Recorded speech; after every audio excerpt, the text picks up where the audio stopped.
Hello everyone, 大家好、皆さんこんにちは、ひときです。僕は普段日本語を教えるチャンネルオノマップを運営していたり、日本で医者をしていたり、遊びながら日本語を勉強できるカードゲームゴーゴージェスチャーを作っていたりします。今日は全く中国語が話せないのに、僕が台湾へ留学へ行った初日のことについて話したいと思います。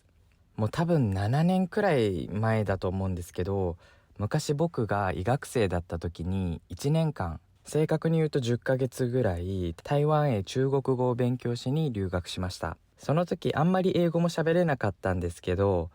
英語に関してはあとは話す練習をするだけかなと思っていたので、そもそも知識も何もない新しい言語も一緒に勉強しようというふうに思いました。新しい言語を勉強すれば、最初の授業は全部英語になると思うので、その時に英語も勉強できて、2つ同時に言語が勉強できるんじゃないかなと思って、英語じゃなくて別の言語にしました。それで、単純に中国語が世界中で使われているので、じゃあ中国語を勉強しようというふうに思って台湾に留学しました。もう最初は本当に私、水、餃子、この3つの単語くらいしか話せなくて、文章を作ることも本当にできませんでした。台湾へ留学行く最初の夜、僕はいつも準備が遅い人なので、急いで荷物をスーツケースの中に入れたのを今でも覚えています。それで実際飛行機に乗って台湾に着いた時の最初の印象は、やっぱり日本と違くてすごく暑くて、なんかアジアだなっていう風に感じたんですよね。日本もアジアなんですけど、なんか個人的には台湾の方がみんな素直で、僕が、自分が自分らしくいれる場所、そのように僕は感じました。でも僕全然中国語できなかったので、最初空港から都市に出るまでにタクシーでだいたい1時間ぐらいかかったんですけど、なんとか Google 翻訳を使ってタクシーの人に行き先を伝えて、だいたい1時間ぐらいかけて空港から都市へ移動しました。日本よりも結構タクシーのスピードが速くて、僕は車酔いしやすいので、ちょっと途中で気持ち悪くなっちゃって結構大変だったんですけど、なんとか都市へ着くことができました。それで僕の泊まる場所に着いたんですけど、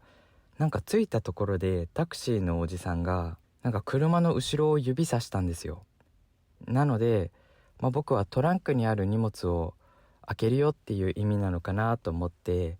ちょっとよくわかんなかったんですけど、Yes, yes って言ったんですよね。そしたら、その1時間かけて来た道をまた戻ろうとしたんですよね。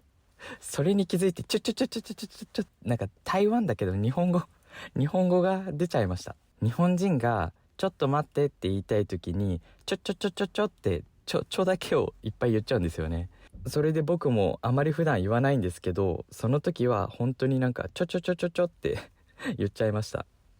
そういう経験をたくさんしていると、さすがに中国語もだんだん話せるようになってきて、最後日本に帰る時には中国語が話せるようになりました。留学ができなくてもそういう風に記憶に強く残るっていうことが大切なので、例えば映画やアニメでもいいんですけど、特に記憶に強く残った日本語があれば、ぜひそれを意識して覚えようとしてみると、結構記憶に残りやすいんじゃないかなと思います。あとは僕が留学していた時も、40代、50代、60代、いろんな年齢の人でいろんな国の人が留学していました。僕も医学生で、留学するなんてもったいない、時間がもったいないとか、